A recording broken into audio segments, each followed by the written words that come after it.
ہماری عادت ہے بدفالی لینے کی، زمانے جاہلیت میں کرتے تھے، اب ہم کیا کریں؟ تو آپ نے فرمایا کہ نہ بھائی، ہماری شریعت میں بدفالی نہیں ہے، ہماری شریعت میں نیک فالی ہے، نیک فالی کی ہماری شریعت میں اجازت ہے، بدفالی کی نہیں۔ صبح سویرے فجر کی نماز کے لیے نکلا اور جو ہے کالی بلی دیکھ لی تو یہ کہا ارے صاحب پورا دن آج پنوتی، یہ ہمارے یہاں نہیں۔ کالا کتا دیکھ لیا، ارے صاحب آپ پریشان، بیوی پوچھ رہے کیوں پریشان ہو، کیا ٹینشن ہے؟ نماز پڑھ کے آئے ہو ٹینشن؟ میں نماز پڑھ کے آدمی آئے تو خوشی خوشی آنا چاہیے، ان کا کالا کتا دیکھ لیا لے صاحب۔ یہ صحیح مسلم شریف کی حدیث بتا رہا ہے کہ حاتم ابن معاویہ، حاتم ابن اسلمی تھے ایک صحابی، انہوں نے حضور صلی اللہ علیہ وسلم سے پوچھا کہ حضرت ہم بدفالی لیا کرتے تھے، تب ہم مسلمان ہو گئے تھے، کیا کریں؟ آپ نے فرمایا کہ نا نیک فالی کی اجازت ہے۔ چنانچہ حضور صلی اللہ علیہ وسلم کئی مسئلوں میں نیک فالی، دو کام آپ صلی اللہ علیہ وسلم کرتے تھے، ایک تو کہ کسی کا نام خراب ہو تو حضور اسے بدل دیتے تھے، کسی کے نام کا معنی ٹھیک نہ ہو تو حضور بدل دیتے تھے۔ آپ صلی اللہ علیہ وسلم نے ہجرت کر کے ہمارے یہاں مہندی والی مسجد میں صحابہ کے قصے چل رہے اور یہاں نبیوں کے قصے چل رہے، دونوں مجموعے الگ الگ چل رہے، کہ وہاں صحابہ کی تاریخ چل رہی اور یہاں نبیوں کی تاریخ چل رہی۔ تو حضور صلی اللہ علیہ وسلم نے ہجرت کر کے مکہ مکرمہ سے مدینہ منورہ جب تشریف لگانے لگے تو آپ نے ایک آدمی سے کہا کہ بھی تم ہمارا ساتھ دو۔ ساتھ دینے کا مطلب یہ کہ تم ہمیں لے جاؤ۔ کیا چاہیے بھائی؟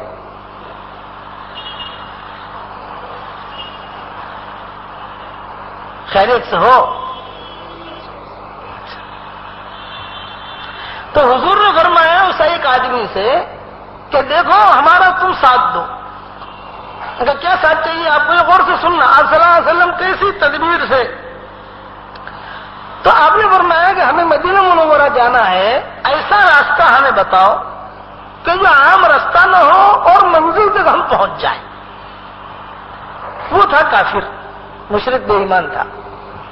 تو اس نے کہا میں آپ کو ایسے راستے سے لے جاؤں گا، لیکن ایک اس میں گھاٹی آتی ہے، اس کا میں گارنٹی نہیں، اس کی گارنٹی نہیں دیتا۔ ایک تھوڑی سا ٹکڑا آتا ہے زمین کا، وہاں کی گارنٹی وہ آپ کا رسک ہے، آج کی زبان میں سمجھ لو کہ میں اس میں آپ کا ساتھ نہیں دوں گا۔ آپ نے فرمایا کیوں؟ بولے وہاں ڈاکو رہتے ہیں اور جو بھی آدمی وہاں سے گزرتا ہے وہ ڈاکو ان کا مال لے لیتے ہیں۔ تو وہ ٹکڑا جو ہے جو پہاڑیوں کے بیچ کا، اس وہ پہاڑیوں کے بیچ میں سے ہی گزرنا پڑتا ہے۔ یہ نہیں ہے کہ پہاڑی کے اوپر سے آپ چلو، وہ پہاڑی اتنی اونچی اونچی ہے کہ آپ کو اتنا آپ نہیں چڑھ سکتے وہاں۔ تو وہ دو ڈاکوؤں کا جو رسک ہے وہ اگر آپ لے لو تو میں آپ کو اس راستے سے لے چلوں۔ آپ نے فرمایا بہت اچھا، کوئی بات نہیں۔ اب سفر شروع ہوا۔ جب وہ پہاڑی آئی تو ڈاکو نے کہا کہ وہ جو دلیل تھا اس نے کہہ دیا کہ حضرت دیکھو میں تو میری تو سیٹنگ ہے ان کے ساتھ، تو کسٹم آفیسر کے ساتھ سیٹنگ ہوتی ہے نا، تو اس نے کہا میری تو سیٹنگ ہے ان کے ساتھ، اس لیے مجھے تو کچھ کریں گے نہیں، مجھے تو جانتے ہیں یہ لوگ، تو میں تو نکل جاؤں گا، لیکن آپ جو ہے آپ گزریے، اس چینل سے آپ کو گزرنا پڑے گا۔ آپ نے بتایا بہت اچھا۔ اب وہ تو ڈاکو دیکھ رہے ہیں، اس نے اشارہ کر کے کہہ دیا کہ بھائی میں تو آ رہا ہوں، اب ان کو تو سمجھ، دو تھے۔ اب حضور صلی اللہ علیہ وسلم جب قریب سے گزرے، حضرت ابو بکر اور حضور صلی اللہ علیہ وسلم، تو ان دو ڈاکوؤں نے ڈاکہ ڈالنا، ان کا تو یہ ہے کہ بھی مال دو، ڈاکہ ڈالنے کا ارادہ کیا۔ تو آپ نے فرمایا من انتما، تم دونوں کون ہو؟ تو انہوں نے کہا نحن مہانان۔ مہانان کا مطلب ذلیل لوگ، نحن مہانان، ہم تو مہانان ہیں۔ تو آپ نے وہی نیچے سے جواب دیا لا بل انتما مکرمان، لا بل انتما مکرمان، نہ تم مہانان نہیں ہو، تم تو عزت والے ہو، بھلے ہو۔ وہ نام بدلا حضور۔ جب حضور صلی اللہ علیہ وسلم نے ان دونوں کو عزت والا کہا تو وہ دونوں کہنے لگے کہ لوگ تو ہمیں گالیاں دیتے ہیں، کم بخت ڈاکو ہے، خراب ہے، شرابی ہے، کبابی ہے، یہ آدمی تو ہماری عزت کر رہا۔ وہ دونوں ڈاکو نیچے آ گئے اور حضور سے کہا کہ حضرت کچھ پانی آپ کو پلا دیں، آپ کی خدمت کریں، آپ تو آپ نے فرمایا نا اللہ کا شکر ہے میرے پاس الحمدللہ سب چیزیں، بس میں تو خالی اتنا کہتا ہوں کہ تم تو بھلے لوگ ہو اور میں بھلائی کی طرف دعوت دیتا ہوں اور میں تمہیں بھی دعوت دیتا ہوں۔ تو ان دونوں نے کہا کہ آپ کیا دعوت دیتے ہو؟ آپ نے فرمایا کلمے کی۔ وہ کلمہ کیا ہے؟ کلمہ یہ، تو وہ دونوں کو دونوں رضی اللہ تعالیٰ عنہ بن گئے وہاں۔ یہ نام بدلتے تھے حضور صلی اللہ علیہ وسلم اور نیک پالی لیتے تھے ہمیشہ۔ حضور صلی اللہ علیہ وسلم جو ہے وہ نیک پالی تھے۔ وہ صحابی نے پوچھا حضور صلی اللہ علیہ وسلم سے کہ ہم بد پالی لیتے تھے حضرت کیا کریں؟ آپ نے فرمایا نا اس کی اجازت نہیں ہے۔ پھر وہ صحابی نے کہا کہ حضرت ہم جو ہے علم نجوم کے ماہر تھے، کچھ ستاروں سے کچھ چیزیں ہم حاصل کرتے تھے، کبھی ہاتھ دکھاتے کبھی یہ کرتے، اب ہم مسلمان ہو گئے ہیں تو اب وہ چکر بھی رکھیں یا وہ بھی چھوڑ دیں؟ تو آپ نے فرمایا کہ نہ وہ بھی حرام ہے، بس اللہ کے ایک نبی کو یہ علم دیا گیا تھا، حدیث میں نام نہیں آتا ادریس علیہ السلام کا، خالی اتنا مسلم شریف کی یہ حدیث ہے، علماء حضرات وہاں دیکھ لیں کہ اللہ کے نبی کو ایک علم دیا گیا تھا اور وہ علم جو ہے وہ اٹھا لیا گیا، اور وہ علم ایک نبی کو دیا گیا تھا، پھر اس کی تشریح علماء نے لکھا ہے، اکثر محققین اور محدثین نے لکھا ہے کہ وہ حضرت ادریس علیہ السلام تھے، اور وہ علم ان کے پاس بطور معجزے کے تھا، ایک معجزہ تھا ان کا، جیسے عیسیٰ علیہ السلام کا معجزہ تھا مردوں کو زندہ کرنا، یہ ان کا معجزہ تھا کہ کوئی اندھا ہو تو وہ اندھے کالے ہاتھ پھیر دے گے تو وہ اندھا جو ہے وہ ٹھیک ٹھاک ہو جائے، تبرئ الاکمہ والابرص، کہ کسی کو کوڑ کی داغ کی بیماری ہے وہ چلا جاتا تو عیسیٰ علیہ السلام خالی ہاتھ پھیر دیتے تو اس کی طبیعت ٹھیک ہو جاتی۔ ایک آدمی مرنے کے بالکل قریب ہے، رشتہ دار چلے جاتے بھئی یہ مر رہا ہے بہت بیمار ہے، وہاں چلے جاتے، اور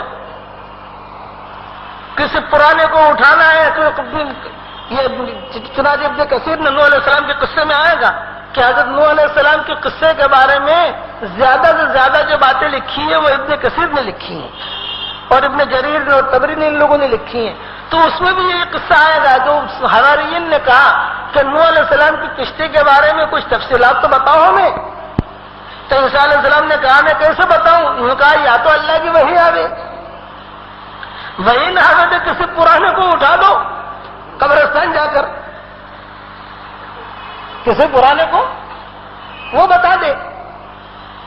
چنانچہ گئے پہاڑی کے اوپر، ایک مٹی لی اور مٹی لے کر کہا کہ یہ نوح علیہ السلام کے بیٹا حام جو تھا یہ اس کی پنڈلی کی مٹی ہے، پڑھا پڑھ کر دم کیا، وہ جو زندہ ہوا اس نے سارا قصہ بیان کیا، کتابوں میں یہ بھی لکھا ہے، وقت رہا تو بتائیں گے اس کی ساری تفسیر، اگرچہ علماء نے اس کو ضعیف کہا ہے لیکن چونکہ ابن کثیر لائے ہیں تو وہ کہیں نہ کہیں سے ان کا ماخذ ہوگا اوپر سے، کہ ابن کثیر جو ہے محققین میں شمار ہوتے ہیں، علماء ہو تو اسے سنے گا۔ علامہ ابن کثیر نے اپنی تفسیر سے پہلے یہ لکھ دیا ہے کہ دیکھو اسرائیلیات کی کئی قسمیں ہیں، کچھ قسمیں تو وہ ہیں کہ جن کو میں مانتا ہی نہیں، جو اسے میں اپنی کتاب میں نہیں لاتا، لیکن کچھ قسمیں ایسی ہیں اسرائیلیات کی کہ جو کچھ نہ کچھ درجہ رکھتی ہیں، وہ میں اپنی کتاب میں لاتا ہوں، کہ اپنی کتابوں میں ایسی چیزیں نہیں لاتا کہ جو بالکل معتبر نہ ہو، کہ کچھ نہ کچھ کہیں دایاں بایاں مجھے ملے گا میں اپنی کتاب میں داخل کروں گا اس کو۔ تو میں یہ عرض کر رہا تھا کہ شیس علیہ السلام تو خیر ہی خیر اور ادریس علیہ السلام تک بھی خیر ہی خیر۔ اب حضرت ادریس علیہ السلام کا جب انتقال ہو گیا، اب اللہ کا نبی دنیا سے چلا گیا، اب وہ روئے زمین پر کچھ نیک لوگ بھی تھے کچھ برے لوگ بھی تھے، بھلے برے دونوں ہوتے ہیں، تو مورخین نے لکھا ہے کہ کچھ لوگوں نے یہ کہنا شروع کیا کہ صاحب یہ بھلے بھلے لوگ تو مر رہے ہیں، اب کچھ نہ کچھ جو ہے صاحب کم سے کم ان کی تصویر بنا کے رکھ لو گھر میں، تصویر بنا کے رکھ لو، تو تصویر بنا کے رکھی، اس کو پوجنا مت، باپ دادا نے کیا کہا کہ اس کو پوجنا مت، خالی تصویر رکھ لو، کم سے کم اپنے مولوی صاحب یاد تو آتے رہے، وہ اپنے مولویوں کی یادی میں یا اپنے پیروں کی یادی میں بڑوں کی یادی میں تصویر گھر میں گیا ہمارے مولوی صاحب تھے صاحب، اب وہ بڑے بھی مر گئے تو جو بعد میں آیا تو وہ زیادہ ہوشیار تھے ان سے، دین سے بہت دور، تو انہوں نے اس کی پوجا پاٹ بھی شروع کر دی۔ اب وہ پوجا پاٹ ہوتے ہوتے وہ بت چلے، سب سے پہلے یہ بت عرب میں پہنچے اور عرب سے ہندوستان میں آئے،